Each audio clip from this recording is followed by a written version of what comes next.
성경을 읽다 보면은 성경에 나오는 여러 가지 이야기들, 사건들 살펴볼 때 이 기근과 관련된 사건들이 예상외로 많이 있는 것을 보게 됩니다. 흉년이 들었고 기근이 들었고 그로 인해서 하나님의 백성들이 참 고난 가운데 있는 그런 이야기들이 사실 성경은 오늘 본문뿐만 아니라 여러 곳에 굉장히 많이 기록되어 있다는 거예요. 그렇다면 이 기근이 주는 의미가 무엇인지 우리가 살펴볼 수 있어야 된다는 거예요. 하나님께서 이 기근을 통해서 우리 인생에 기근을 주시고 또 우리의 인생에 흉년을 주셔서 하나님께서 우리에게 주시고자 하는 메시지가 무엇인지 우리가 파악할 수 있어야 한다라는 것입니다. 왜냐하면 우리의 삶은 늘 순조로운 것만 있는 것이 아니라 때로는 오르막길도 있고 때로는 내리막길도 있고 때로는 힘들고 어려운 일들이 끊임없이 교차하고 찾아오는 일들이 있기 때문입니다. 하나님께서 이런 기근과 흉년을 주셨을 때는 무언가 굉장히 임팩트한 어떤 교훈이나 혹은 어떤 은혜를 주시기 위해서입니다. 특별히 이 기근이나 흉년이 우리에게는 아주 중요한 인생의 전환점이 될 수도 있다는 거예요. 사람들에게는 인생의 의미가 또 인생의 가치가 완전히 새로워지는 자기만의 인생의 아주 독특한 전환점, 터닝 포인트가 있습니다. 그리스도인이라면, 예수 믿는 사람들이라면 그 전환점이 언제겠습니까? 예수님을 만나고 그 예수님을 구주로 영접한 그날일 것입니다. 그날이 내 인생에 있어서 가장 중요한 전환점일 것입니다. 오늘 본문은 75세라는 적지 않은 나이에 아브라함이 인생의 전환점을 맞이하고 새로운 삶을 살아가게 된 것을 기록하고 있는 본문입니다. 창세기 12장이 그러죠. 하나님께서 아브라함을 부르십니다. 너는 본토 친척 아비의 집을 떠나 내가 너에게 보여줄 땅으로 가라 그러시면서 하나님께서 아브라함을 부르시면서 아브라함의 인생이 완전히 새롭게 변화되어지는 그런 전환점을 기록하고 있습니다. 아브라함에게 하나님의 말씀이, 그러니까 아브라함의 삶이 아주 특별한 전환점을 맞이한 것은 하나예요. 하나님의 말씀이 그에게 임했을 때, 하나님의 말씀이 임한 그 순간부터 그는 이 세상에서 가장 특별한 사람이 되었습니다. 그 전까지 아브라함은 여느 사람들과 똑같은 보통 사람이었습니다. 하지만 창세기 12장에서 하나님의 부르심을 받고는 그의 삶은 완전히 달라지게 되었습니다. 새로운 민족, 새로운 자손의 조상이 되는 그런 출발점이 생기면서 아브라함은 이제부터 너무나도 존귀한 자가 되었다라는 것입니다. 하나님의 부르심이 있기 전까지는 모든 사람이 본질적으로 같습니다. 저와 여러분들도 그러합니다. 목사인 저와 또 우리 장로님들, 권사님들, 우리 청년들 모두가 하나님의 부르심이 있기 전까지는 모두가 본질적으로 같은 사람들이다라는 것입니다. 예수를 만나기 전까지는 모두가 똑같이 죄의 종노릇하며 멸망길로 가는 사람들입니다. 공부를 잘하는 사람, 좋은 대학을 나온 사람, 좋은 직장에 다니는 사람, 돈이 많은 사람, 배경이 뛰어난 사람, 외모가 돋보이는 사람, 탁월한 재주를 가진 사람 등등 눈에 보이는 차이를 매기기는 하지만 세상에 속한 사람이라는 점에서는 전혀 차이가 없다는 거예요. 하나님이 부르시기 전까지는 눈에 보이는 그런 차이점은 있을지 몰라도 본질적으로 세상에 속한 사람이라는 점에서는 차이가 없다는 거예요. 그러나 하나님의 부르심이라는 위대한 인생의 전환점이 있고 난 뒤에는 본질적으로 완전히 다른 사람이 되어버립니다. 하나님이 선택하신 존귀한 하나님의 사람으로 이제 새로운 인생을 시작하게 된다는 거예요. 지금까지 나는 이렇게 살았고 또 나의 가치관은 이런 것이고 또 나는 이런 집안에서 자랐고 나는 이런 학교를 나왔고 이런 직장을 다닌다라는 그런 인간의 스펙들이 내 삶을 규정하는 내 삶을 규정하는 기준이 되어 왔다면 오늘 아브라함처럼 하나님의 말씀이 임하고 인생의 영적인 전환점을 맞이하고 나서는 이 위대한 전환점이 이런 모든 세상적인 기준을 다 부수고 우리가 전혀 예상하지 못한 길로 이끌어가기 시작한다는 것입니다. 이전까지는 우리를 규정하는, 우리가 어떤 사람인지 규정하는 그런 것들이 바로 우리 삶의 외적인 조건들이었다면 하나님의 말씀이 우리에게 임하고 나서부터는 그런 세상적인 조건들은 이제 더 이상 필요치 않게 된다라는 것입니다. 이전에는 돈을 버는 것이 내 삶의 제일 중요한 것이고, 또 성공하고 출세하고 자녀를 좋은 대학에 보내고 승진하며 좋은 집을 구하고 또 좋은 차를 사는 이것이 삶의 제일 중요한 기준이었지만, 예수 그리스도를 만나고 하나님의 말씀이 임하고 하나님의 비전을 받으면 이런 모든 것이 부서지고 전혀 생각지도 못한 하나님의 길로 이끌려가게 된다라는 것입니다.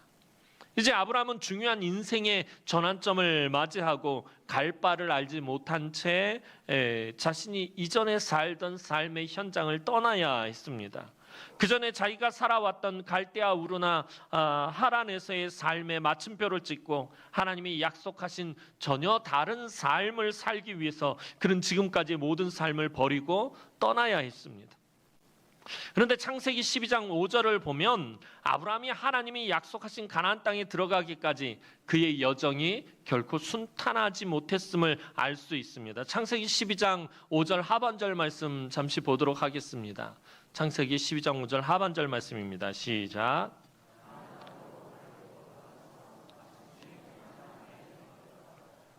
자, 하나님의 말씀이 아브라함에게 임했습니다. 너는 본토 친척 아비의 집을 떠나라. 그리고 내가 너에게 보여줄 땅으로 가라라는 그 말씀 하나 붙잡고 아브라함은 떠나야 했습니다. 참 믿음으로 하나님의 말씀을 붙들고 그 길을 떠났지만 그 아브라함의 여정이 순탄하지 못했다는 거예요. 마침내 가나안 땅에 들어갔다는, 예전에 아마 이 본문 가지고 말씀드리면서 전해드렸을 거예요. 이 마침내라는 단어가 가지는 의미는 아브라함이 아주 쉽게 가나안 땅에 들어갔다는 의미가 아니죠. 우리가 마침내라는 말을 쓸 때 언제 씁니까?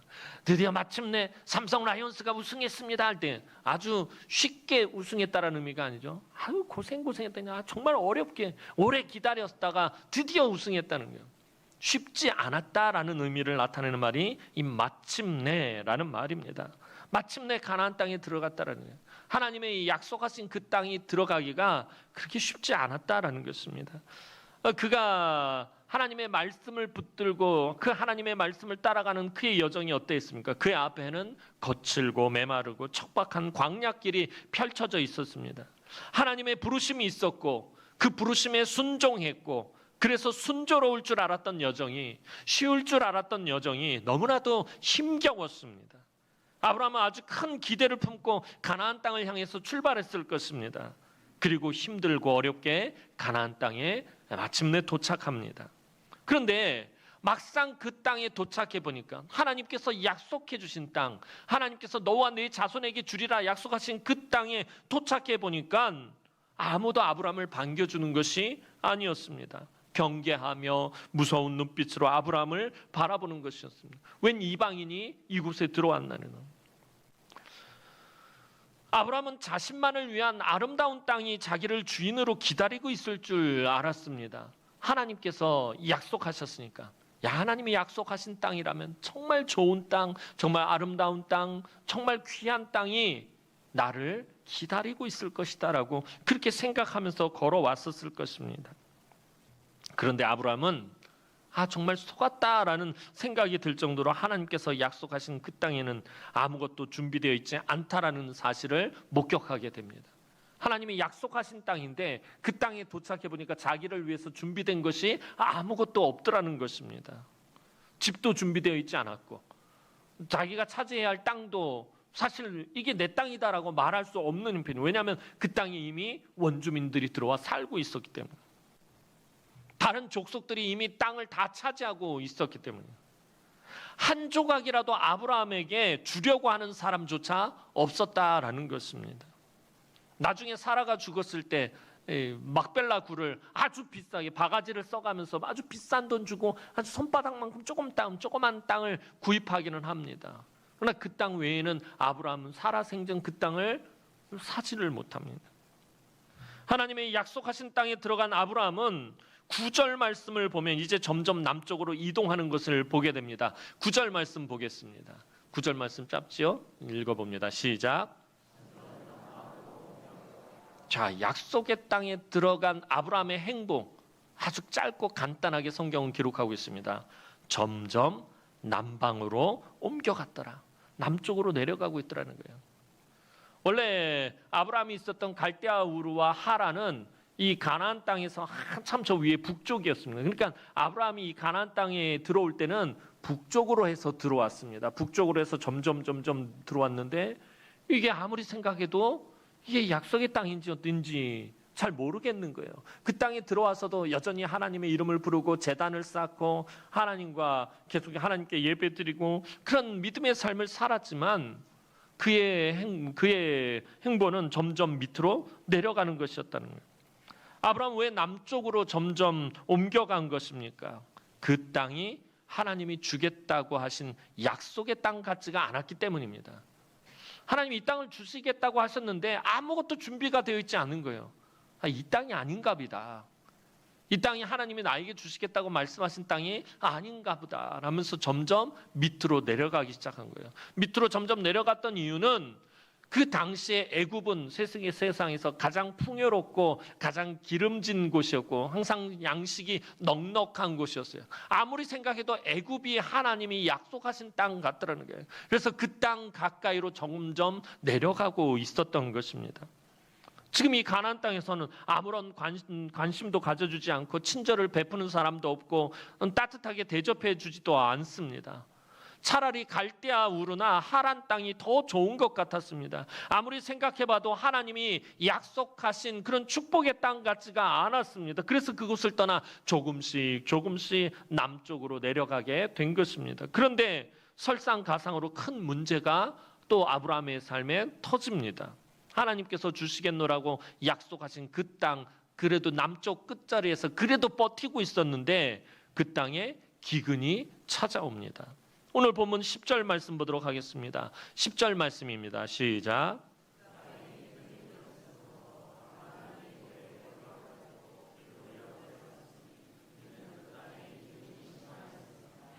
자, 큰 꿈을 품고서는 많은 기대를 가득 안고 이 땅에 왔습니다. 여러분, 이 당시에 사실은 갈대아 우르나 하란이 훨씬 더 번영하고요, 훨씬 더 문명이나 문화 모든 면에 있어서 굉장히 높은 수준의 도시였습니다. 이 당시에 세계에서 가장 발전한 도시가 갈대아 우르와 하란이었습니다. 근데 그 땅을 포기하고 이곳까지 왔습니다.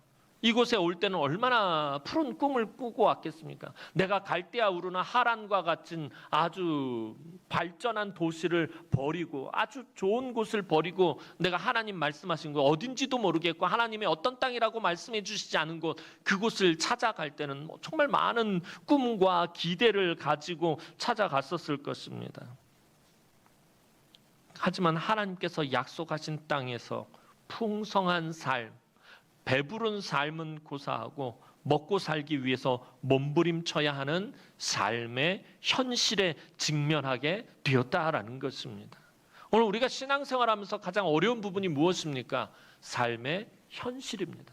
삶의 리얼리티에 부딪혀버리면서 우리의 신앙이 박살나버리는 것들을 보게 됩니다. 삶의 현실의 벽을 뛰어넘지 못하고 무너져버리는 우리의 모습을 보게 됩니다. 아브라함도 그랬다라는 거예요. 먹고 사는 문제 때문에 그 문제에 몸부림치다가 삶의 이 현실에 직면하게 됩니다. 우리가 인생을 살아가다 보면 만나는 어려움 중에 가장 큰 문제가 바로 이것입니다. 하나님께서 나에게 약속하신 꿈과 비전의 땅에 기근이 발생한다라는 거예요.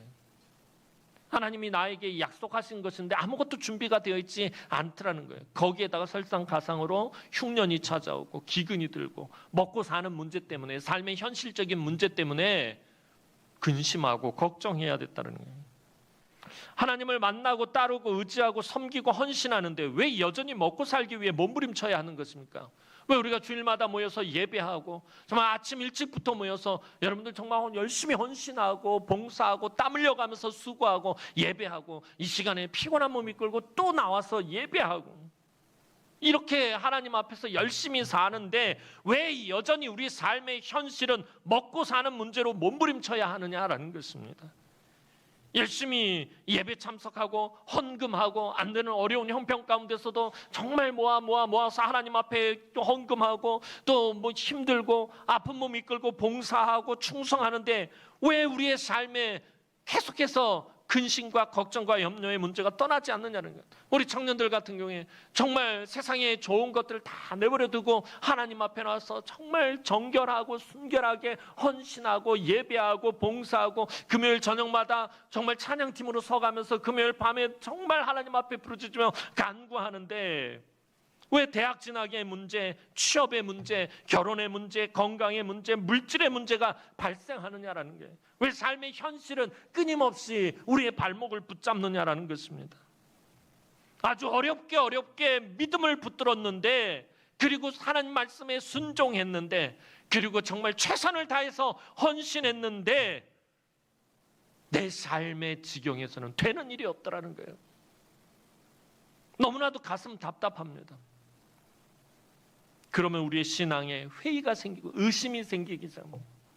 그리고 뜨거웠던 열정이 차갑게 식어버리게 됩니다. 이제 아브라함은 살 길을 찾기 위해 약속의 땅을 떠나 애굽으로 내려가는 모습을 보게 됩니다. 사실 처음에는 가뭄이 극심할 동안에 잠깐 피해 있다가 다시 오려고 했었습니다. 10절 말씀에서 그 땅에 기근이 들었으므로 아브라함이 애굽에 거류하려고 라고 할 때 이 거류하다라는 말의 원전의 의미는 잠시 머물다, 잠시 다녀오다 라는 이런 의미를 담고 있습니다. 그러니까 애굽에 잠시 다녀오려고, 먹을 양식이 없으니까 애굽에 가서 그곳에서 양식의 문제를 해결하고 기근이 멈추면 다시 돌아오려고 애굽으로 내려갔던 것입니다. 항상 양식이 풍족한 애굽에 잠깐 내려갔다가 기근이 지나면 다시 돌아오면 되겠다라고 아브라함은 쉽게 생각했던 것입니다. 그런데 아브라함이 막상 애굽에 가보니까 먹는 문제보다 더 큰 문제가 아브라함을 기다리고 있었습니다. 아브라함의 목숨이 달린 문제였습니다. 그 문제는 남의 아내를 차지하기 위해서 남편을 살해하는 애굽 사람들의 악한 풍습이 그곳에 있었다는 거예요. 그로 인해서 아브라함은 두려워 떨어야만 했던 것입니다.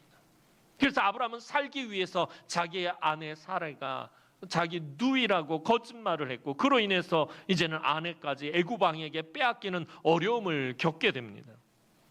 오히려 그의 삶에는 더 고통스럽고 괴로운 일만 이어지게 됩니다. 아브라함은 기근의 문제를 스스로 해결하기 위해 애굽으로 내려갔다가 이런 문제를 만나게 되었다는 거예요. 아침에 느부갓네살 이야기를 하면서 말씀드렸던 것처럼 느부갓네살이 금신상을 세운 이유는 그 자기의 문제를 스스로 자기 힘으로 해결하려고 했다가 그런 문제가 발생한 거예요. 아브라함도 마찬가지예요. 이 삶의 기근의 문제가 터졌을 때 자기 힘으로 해결하려고 자기 생각으로 자기 판단으로 이 애굽으로 내려갔다는 거예요. 그런데 사실은 그렇게 하기보다는 아브라함은 하나님이 약속하신 곳에서 그가 버티고 있었어야 됐다라는 것입니다. 차라리 종을 보내서 애굽에서 양식을 사오게 하든지 하면서 하나님이 약속하신 땅에서 믿음으로 버텨야 했습니다. 그런데 기근이 오자 아브라함은 이곳이 약속의 땅이 아니라는 생각을 하고 기근을 찾아온 가나안 땅을 떠날 찬스라고 생각한 거예요. 아무리 생각해도 내가 이해할 수 없고 도대체 하나님 나를 향하신 비전이 무엇인지 알지도 못하겠고 이 땅이 약속의 땅 같지도 않으니까 이 기근이 이 땅을 떠날 수 있는 그런 찬스로 생각을 했다라는 것입니다. 하나님이 주겠다고 하신 땅이라면 기근 같은 것은 절대로 찾아오지 않을 것이라고 생각했어요. 애굽 땅을 보면 애굽은 비가 오지 않아도 늘 그 나일강이 흐르고 있어서 그 땅, 그 나일강의 물을 끌어다가 농사를 짓기 때문에 다른 곳에는 아무리 기근이 들고 흉년이 들어서 먹을 것이 없어도 이 애굽 땅만큼은 먹을 양식이 늘 넘쳐났어요. 그러니 인간적인 관점에서, 세상적인 관점에서 봤을 때는 이곳이 축복의 땅이, 이곳이 약속의 땅처럼 보였다라는 것입니다. 아브라함은 하나님이 축복하신 땅이라면, 하나님이 주신 땅이라면 절대로 기근 같은 것은 없어야 된다고, 먹고 사는 문제 때문에 괴로워하거나 근심해서는 안 된다라고 생각을 했다라는 것입니다. 그런데 이것은 사실 오늘 저와 여러분들의 이야기입니다. 나에게 닥친 어려움을 나의 힘과 또 세상적인 방법으로 풀려고 할 때, 안 그래도 신앙생활하기 어려운데 정말 교회에서 늘 상처받고 교회에서 너무나도 힘들었는데 잘 됐다, 교회를 떠나야겠다 하면서 그 어려움으로 교회를 떠날 기회로 삼을 때 하나님과 나와의 관계는 완전히 끝없는 내리막길로 치닫게 되어버린다라는 것입니다. 아브라함은 너무 쉽게 생각을 했습니다. 그러나 그 쉽게 생각한 길이 사랑하는 아내까지 빼앗기는 굉장히 비싼 대가를 치르게 된 것입니다. 전에도 말씀드린 것처럼 우리 남은교회가 하나님께서 우리 성도들에게 주신 약속의 지경입니다. 이곳이 여러분들에게 하나님께서 허락하신 약속의 땅, 축복의 땅이다라는 것입니다. 이곳이 여러분과 여러분의 자녀들의 약속의 지경입니다. 때로는 신앙생활 하다가 우리가 상처를 받을 때가 있습니다. 어려움을 만날 때가 있습니다. 고난과 근심과 걱정과 염려가 찾아옵니다. 그럴 때는 여기가 축복의 땅 같지가 않아 보인다라는 거예요. 여러분, 교회 안에서 말로 상처받고 다른 사람들에게 어떤 문제로 인해서 상처받으면 이곳이 정말 하나님 나에게 허락하신 곳인가는 의심이 당연하게 들죠. 내가 이 교회를 계속 다녀야 할 것인지 하는 그런 생각을 하게 된다라는 것입니다. 그때 아브라함처럼 약속의 땅을 떠나면 은혜를 잃어버리게 된다는 거예요. 하나님이 이곳에서 나에게 주신 비전들을 다 소멸해버리게 된다는 것입니다. 여러분이 남은교회를 선택한 것이 아니라 하나님께서 여러분에게 남은교회를 허락해 주신 것입니다. 여러분들 이거 제대로 생각하셔야 돼요. 내가 이 교회를 선택하고 내가 이 교회에 내가 나오고 싶어서 나온다라고 생각하면 안 된다라는 거예요. 하나님이 저와 여러분에게 이곳을 허락해 주신 것이에요. 이것을 저와 여러분들에게 영적인 약속의 땅으로 허락해 주신 것이에요. 여러분들이 이곳에 나오고 싶어서 나온 것이 아니라 하나님께서 저와 여러분들을 이곳으로 불러 모아 주셨기 때문에 오늘 이곳에서 우리가 예배를 드리고 있는 것입니다. 자, 아브라함은 이제 이런 상황을 해결할 능력이 전혀 없었습니다. 자기 힘으로 기근의 문제를 해결하기 위해서 애굽으로 내려왔는데 더 큰 문제를 만나면서 이제는 자기의 힘으로 아무것도 해결할 수 없는 지경에까지 이르게 되었다라는 것입니다. 왜냐하면 그 당시 애굽은 세계 최강대국이었습니다. 그 최강대국 왕에게 자기 아내를 빼앗겼습니다. 그런데 어떻게 그 빼앗긴 아내를 되찾아올 수 있겠느냐라는 것입니다. 아브라함은 애굽의 바로에게 상대가 되지 않기 때문에. 그런데 하나님께서 간섭하시기 시작합니다. 하나님이 간섭하시자 아브라함의 그 힘들고 어려웠던 삶의 문제가 해결되기 시작합니다. 하나님은 바로보다 크신 분이시기 때문에. 하나님은 이 세상에서 하나님은 바로보다 더 크고 바로가 손톱의 때만큼도 상대할 수 없는 능력자이시기 때문입니다. 우리는 이 세상에서 하나님의 도움 없이는 한순간도 살 수 없는 연약한 존재라는 것을 인정해야 합니다. 하나님이 도와주시지 않으면, 하나님이 은혜를 베풀지 않으면 내가 이 세상에서 살 수 없는 연약한 존재라는 것을 인정해야 한다는 것입니다.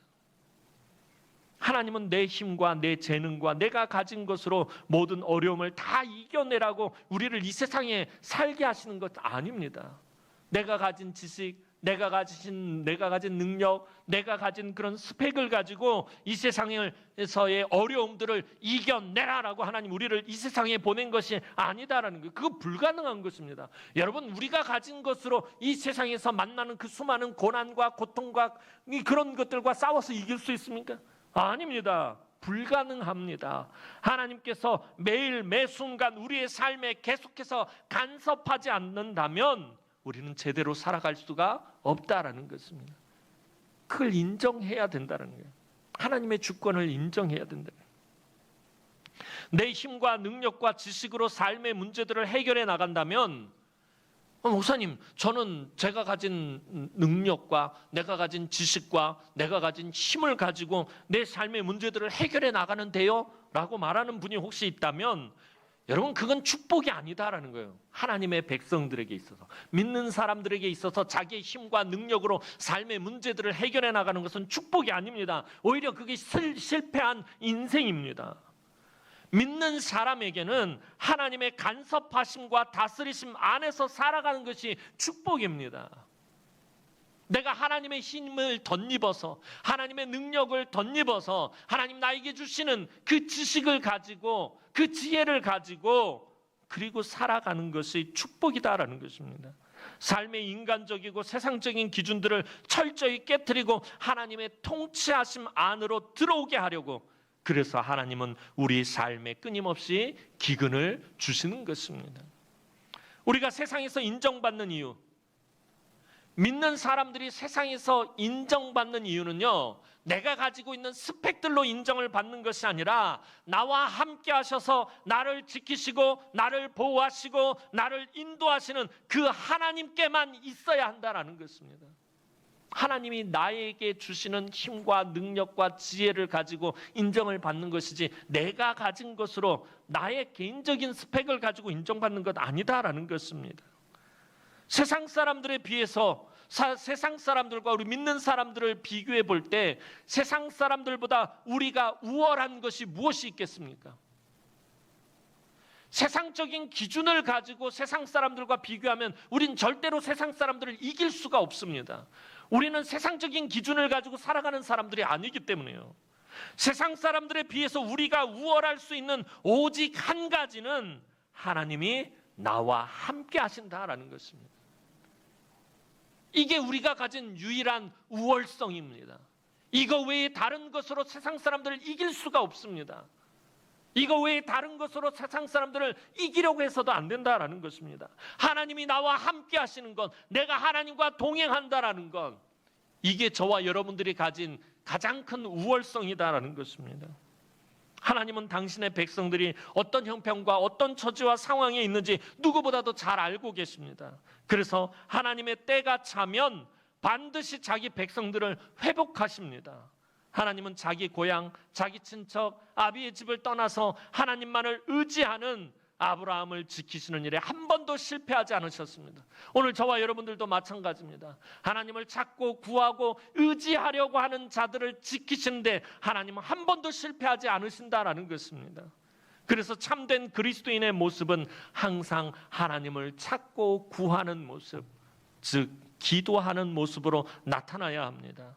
우리가 해야 할 일은 문제를, 내가 만난 삶의 문제를 내가 해결하려 드는 것이 아니라 하나님이 간섭하시고 하나님이 개입하실 여지를 만들어야 한다는 것입니다. 자꾸 내 힘으로 해결하려고 하니까, 자꾸 내 능력으로 해결하려고 하니까 인생이 힘들어지는 것입니다.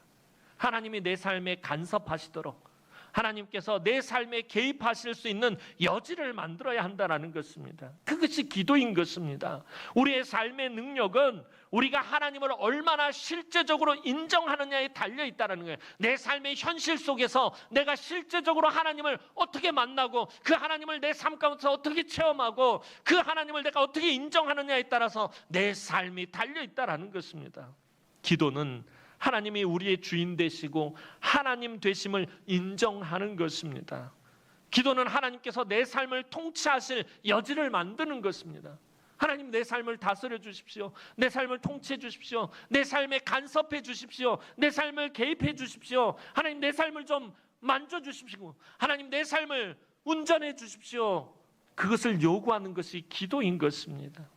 아침에 말씀드렸던 것처럼 내가 이미 결정한 것들을 하나님 앞에 통보하는 것이 아니라 내가 원하는 거 이거니까 하나님에서부터 10개까지 하나님 다 들어주십시오. 이미 결정하고 하나님 앞에 통보하는 것이 기도가 아니라, 하나님, 내가 삶 가운데서 내가 이 하나님 허락하신 약속의 땅에서 살아가려고 하는데 기근을 만났습니다. 도무지 내 힘으로 해결할 방법이 없습니다. 하나님, 내 삶에 개입해 주십시오. 내 삶에 하나님 들어오십시오. 이런 여지를 만드는 것이 기도인 것입니다. 잠언 3장 6절 말씀 보도록 하겠습니다. 잠언 3장 6절 말씀입니다. 시작.